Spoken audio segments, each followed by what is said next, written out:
Welcome to The Forecast, a podcast by Rain the Growth Agency.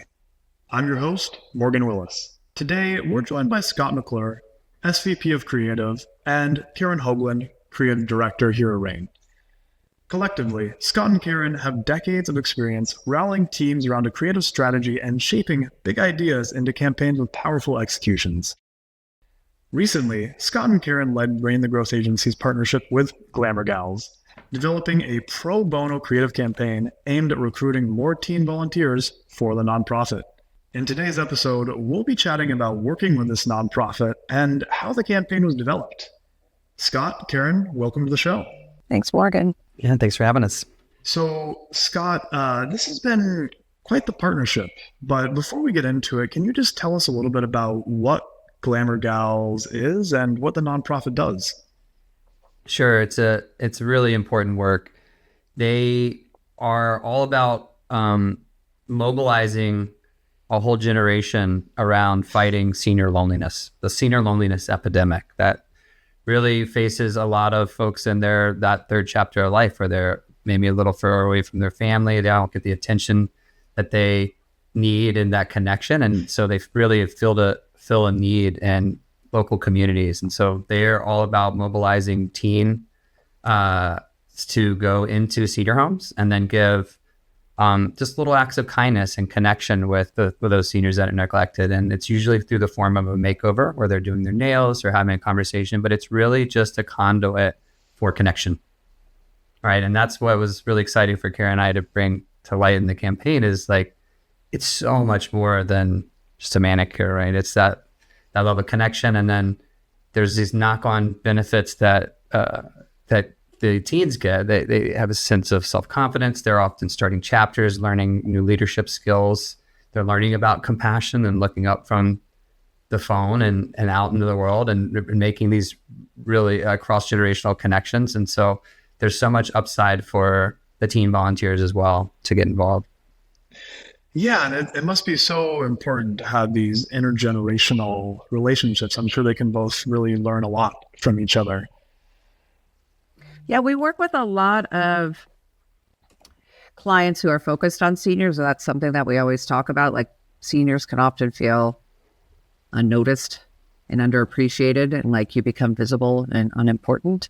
And it's important for us to remember that these are people who have lived a long life and they have a lot of wisdom and knowledge and history to share. And so that's where sort of that intergenerational back and forth, it's good for both parties. Like the young people come in and they do bring light and energy and joy to these senior living facilities where the seniors can feel lonely and get a little down. But then at the same time, young people are learning about respecting your elders and learning how the world was before them. Like we hear, that young people hear what prom was like during, 1949. And it's just a totally different perspective. And it's good for both generations to kind of remember, respect, and talk about what their lives are like.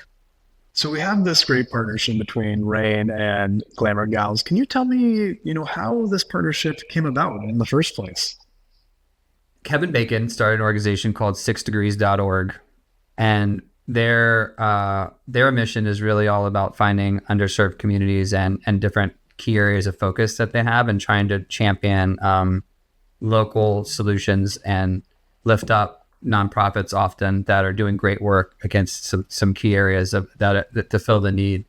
And they got in collaboration with Adweek New York to help promote it and sort of started the first of a series of collaborations between agencies and nonprofits. They chose six nonprofits, 6 agencies. We were honored to be one of those 6 for this inaugural sort of experiment in what's possible to support them from an ad perspective. And so our leadership was gracious and willing to get involved and put our time up for the cause, and we jumped right in. It was not known to us when we agreed to do it who we'd actually be working with, and so there was a little bit of an air of mystery, and there's a bit of a process of the nonprofits applying and then getting selected. And so when Rachel and her team were selected and paired with us, that's the first time that we found out that we'd be working with Glamour Gals, and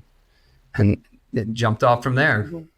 And it was a really good, I don't have insight into this, so it probably was considered, but I mean, it is a really natural pairing because Glamour Gals was started by Rachel Doyle, and then we have Rain, that's a women-owned company, and so we have that connection with She Scales, and just the focus on empowering women from both sides, from the Glamour Gals side and the Rain side, and then also just, I guess, I mean, for all of the nonprofits, they were definitely, had goals in mind when it comes to what they were hoping to get out of the campaign, whether it was help with like branding or with actual producing of assets, just helping these important causes, like get a little bit of help getting the word out, spreading what they do beyond like the borders of who they normally reach.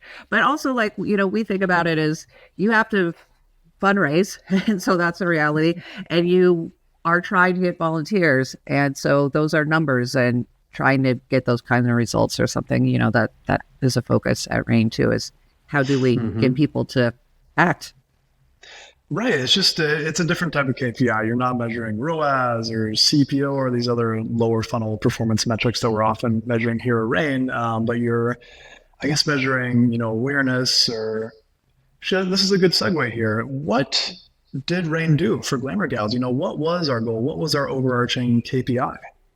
Well, it's kind of has multiple levels because obviously we mentioned that we are one of several agency nonprofit partnerships that were part of this, and so there was this general understanding that you were raising awareness at the highest level of what the campaigns were meant to do. But Glamour Gals is a very specific need, and that's to reach more teen girls and convince them to join and start chapters or join it and then step up to the call, right? And so a huge aspect quickly for us became, well, this is all about engagement. This is about recruitment, right? And like almost trying to build the momentum of this movement they started and get people excited about it. But a very specific target who are going to be those out on the front lines, making those connections, giving that companionship, sharing those stories, right? But then at the same time, on a national level, they needed, like I mentioned, to be more well known, because you need to know about a cause as great as theirs before you can donate money to it, right? Or your time or your energy, or tell your niece or nephew or someone that you're connected to that they should get involved, right? It is that word of mouth, ultimate awareness element that we wanted to make them worth talking about, right? And so there was a couple different KPIs from that perspective, right? Awareness. And then I think when we look back over time as the campaign rolls out, it's going to be about the amount of chapters started, the amount of teens that have sort of joined up over the beginning and rollout of the campaign, and then how many lives have we touched, right? How many more seniors could get that connection that he needed because we built this campaign. It sounds like, from what you're saying, you kind of have a dual purpose here, as you said, getting people to volunteer, as well as making sure that Glamour Gals is known by more and more people, so they'll know the great work that they do, and maybe they'll even be inspired to donate to the cause. You're both in creative production. Can you kind of walk us through the process of developing the creative strategy for this campaign? One of the first things that we do with every client is we have a planning framework session, we call it, which is a very collaborative, open conversation where we hear from the client, answering questions to help us better understand who they are, who their audience is, what their goals are, maybe what some of the obstacles they've faced before, competition. And so we really just, because they know they've been in 25 years of Glamour Gals, and so we're trying to catch up. And so we have a very sort of in-depth session where we ask a lot of questions and dig for those answers and just listen to what the client has to say. And then we take all of that information that we got, kind of process it and find those insights within what we heard. using that as our sort of guide to say, okay, where are the opportunities? Who are we trying to reach? What is it that they need to hear? What problems can we solve? How can we look at this in a different way and say things differently than maybe they have or their competition does? And just really kind of hone in on how we can help set the client apart and express those RTBs and get that engagement in a way that's like, we're talking to young people. And I mean, honestly, like, I'm not a teenager. And so that was another thing that's a bit of a challenge is we're adults in a room and many of the people we talk to, maybe alumni, they're previous Glamour gals, but we're trying to talk to, young people, mostly young girls, 13, 14, 15, 16. And so trying to figure out as adults what the insights are there and what are the emotional levels and even rational points that are going to get people interested. And, one of the main things working with our strategy team was talking a lot about loneliness in general and not just how seniors, there's a loneliness epidemic with seniors living in senior care facilities, but there is also a loneliness epidemic for young teens, especially coming out of the pandemic. Sense of isolation, a lack of connection, too much social media. Maybe you go to school remote and you don't have that connection. And so that was sort of that place where we realized there was really a crossing, that the loneliness was a two-sided problem and that these people could really come together to help each other. How did you come to that insight? I'm curious, when you were looking into the lives of young people and, how they might react to certain content and you kind of came to the idea that, they're a little bit lonely because of everything being online these days, maybe because of social media and technology, and so are seniors. I'm curious to hear, what kind of research you did to find those insights. I mean, I would honestly say we have a strategy team who is great. And the creative team always works very closely with the strategy team. And they are able to mine data and help us use that data to find insights in a creative strategy and a messaging strategy. So once they started to find these sort of like data points about how many teens, it's a terrible, we have the statistic, 60% of young people say they feel lonely or isolated in the United States. These are very big statistics and it's sad. And once you kind of, realize that fact, then you inherently kind of understand and you can dig in a little bit. And, we see it, I see it in young people in my family and friends, kids that I know, their school maybe is online. They didn't get to go to class for 2 years. There is the fact of social media and these things just kind of there's, the concrete facts that we have, but then there's the inherent sort of emotional understanding we have of that. And so really that led the strategy to a place of what we're talking about is when you join Glamour Gals, it's a movement that has this really, really important purpose, but you can be a young person and have a really big impact when young people aren't always told that they can do big, important things. And also they can do it together, which is really a sisterhood. So it's like this way of finding your people and belonging and having that strong network and background. Because we talk to alumni who are I still talk to my Glamour Gal sisters, or I met people through doing that changed my life, where I went to college, the job I got. It really is a sisterhood. And so that's what guided us. It seems like, it's really building long-term friendships between the participants here. And going back to, people's lives being affected by technology and COVID, I have a little bit of a different experience, but I had the last few months of my college go online due to COVID. And I actually feel really lucky because it was just the last 3 months of my senior year for me. I cannot imagine being, a freshman in college, a freshman in high school, really at any point throughout your educational career and having it be interrupted for several years. I mean, it must be hard. Yeah. Yeah. And it doesn't stop there. It continues afterward. That feeling sort of sticks with you, that sense of I lost something. So really offering up to young people a way of finding your community, making a difference, which feels good. The world is that's the other thing we talked about too. The world can feel big and scary and negative because it's not always positive talk. When you're on the phone all the time, you're inundated with that knowledge about things out of your control. And so empowering young people to say, you do have the control to make the world a better place and make you a better person. And also, like, honestly, also then help you in your life, because we are talking about making leaders, giving people scholarships, helping them go to school, Yeah, it's the upside. Learn some life skills along the way, right? That are going to help you. So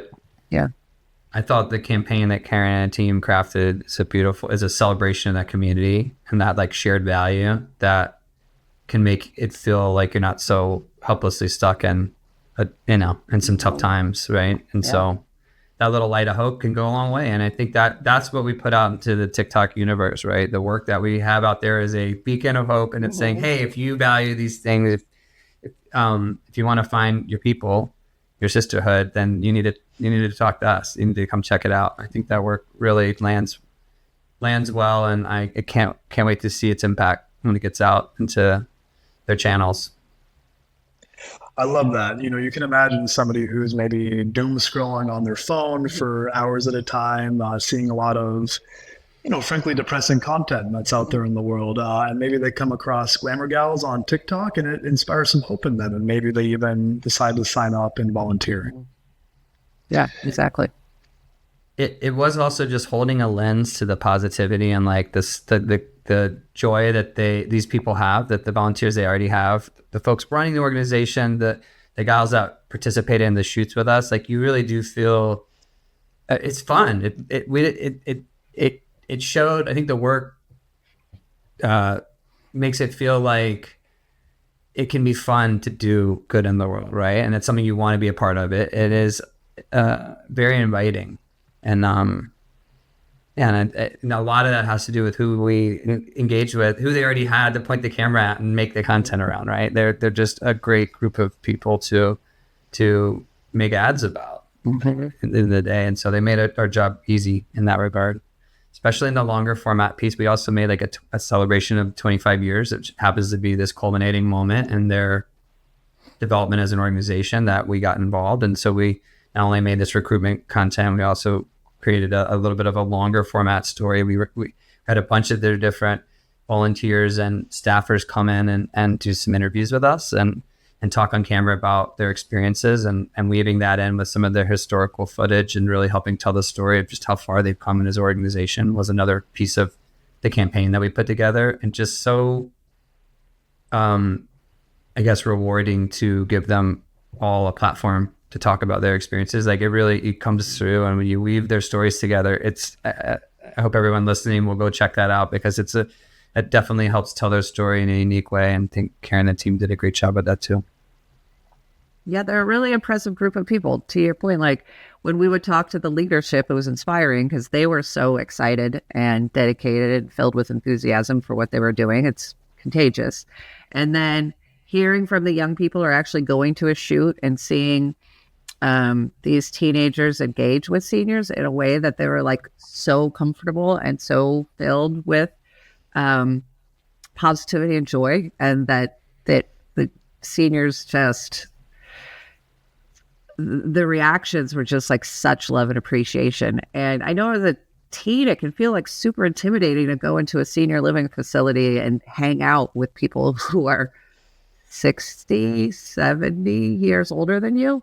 But like you said earlier, Scott, that the manicures and the makeovers, that's just a way in to give somebody a comfort that they know what to do.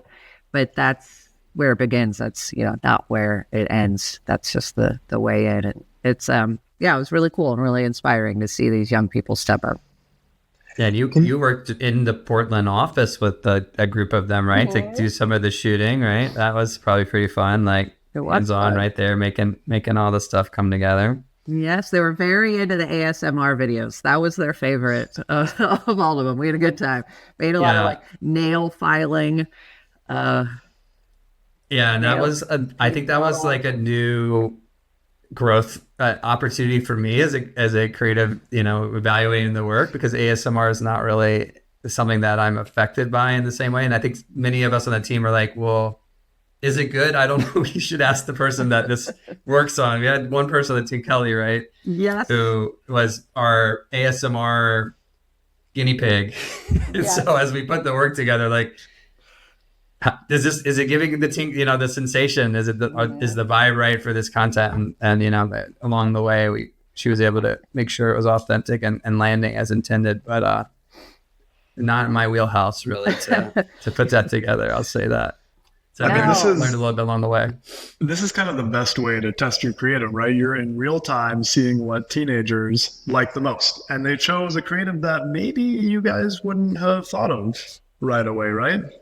Well, I think that's part of it too, and Scott was a huge proponent of this from the beginning, because working with the 6 degrees, like some of the ideas of what the organizations, the nonprofits might need were maybe a little bit more traditional, like, more like they need this radio spot or print ad, or maybe things that were a little more traditional or focused at a different audience. And we're talking about like teenagers. So Scott from the beginning, it was like, no, we have to go where they are, obviously. Like, we're not going to do that. We're going to do this. And so making a lot of that shorter content, that authentic content, the stuff that they're going to see on TikTok. So when they scroll through, they see the stuff that they like anyway. So yeah, we made ASMR videos, not because that's what Glamour Gals is about, but because by leading in with ASMR, then we get to tell a little bit of a story about the Glamour Gals, get people like familiar with that name and a little bit familiar with the organization. And then maybe that's like one of many videos that they see that encourage them to go. So yeah, we did some fun stuff that wasn't just all like traditional messaging, advertising. We just wanted to get teens familiar and aware of Glamour Gals.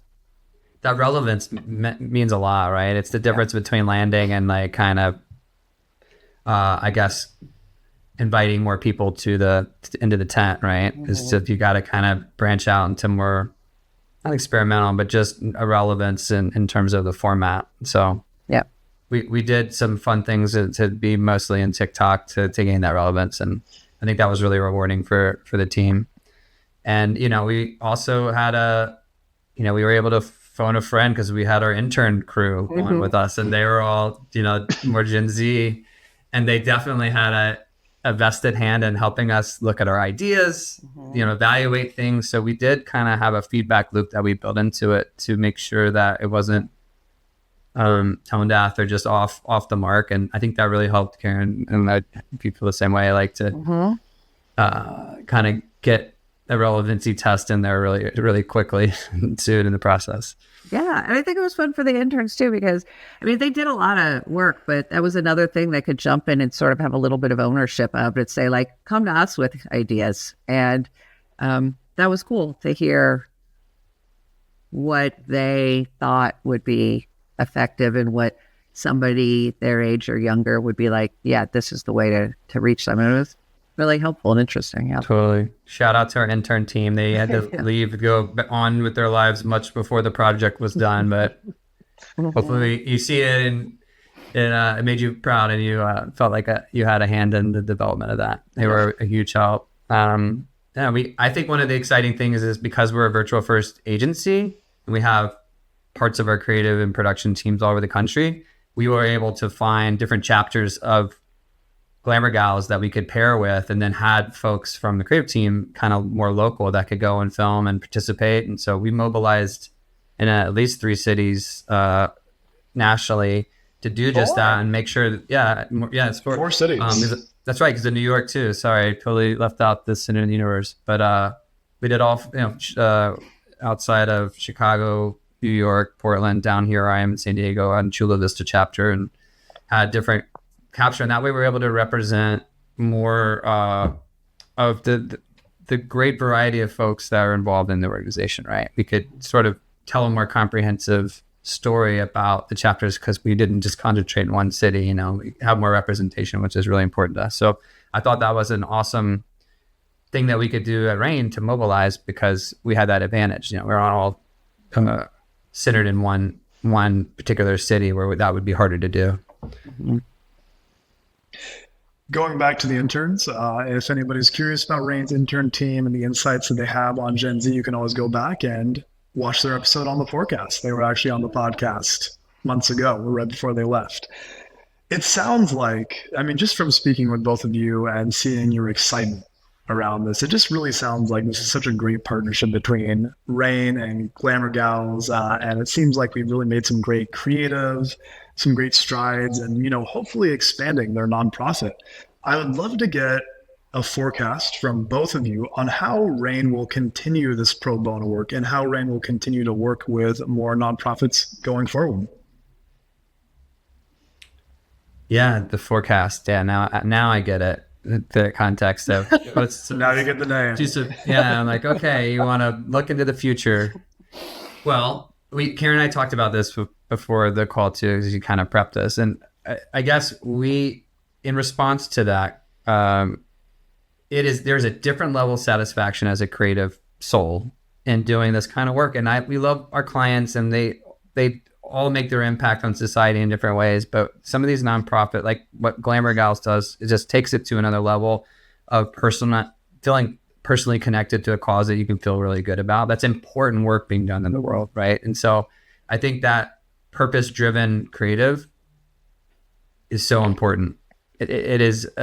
We talk about creative stretching in the department in this line of work, and you do need enough variety to kind of feed your creative soul. And I think that nonprofit work for that kind of cause-driven, purpose-based marketing fulfills a need. So I think all of our team really benefited from it, and those that weren't able to work on it because they were on other important projects happening at the same time, kind of already said, "Hey, I really want to be a part of that the next time it happens." So I think it's already spread through that, like, everyone on our team is like down to run it back and work for the next nonprofit that the company deems as a good partnership. And in the meantime, we also have She Scales, which Karen mentioned earlier in the intros, which is this amazing incubator for female founders that our leadership is set up. Do you want to talk about that a little bit more, Karen?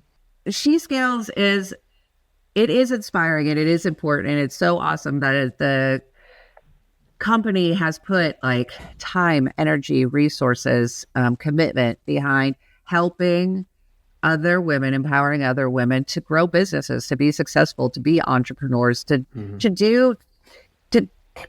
take a place that not always is available to women, because it's been more traditionally thought of as men as entrepreneurs or men as business leaders or things, and to just really sort of change the dynamic there.